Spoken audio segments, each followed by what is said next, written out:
নমস্কার বন্ধুরা, আবার একটা নতুন ছবি নিয়ে হাজির হয়েছি আমি সন্তু আর্ট স্টুডিওতে।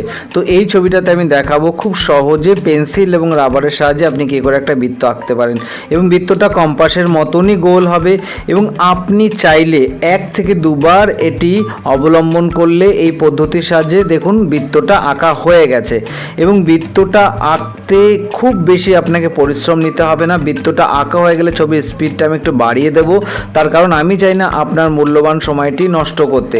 আর হ্যাঁ, ছবি এমন একটা জিনিস যেটা আপনার মনকে সবসময় আনন্দিত করবে এবং আপনাকে মেডিটেশনের মতনই সাহায্য করবে।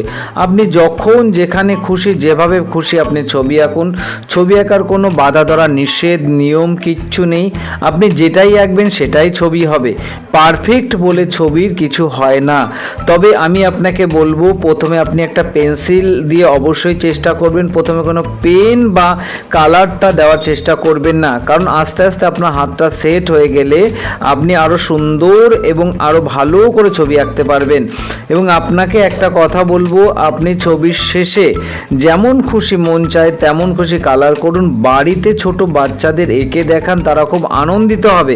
এবং আপনি দেখুন এই বৃত্তটা খুব সহজেই আপনি করতে পারবেন, এটুকু আপনাকে বলতে পারি।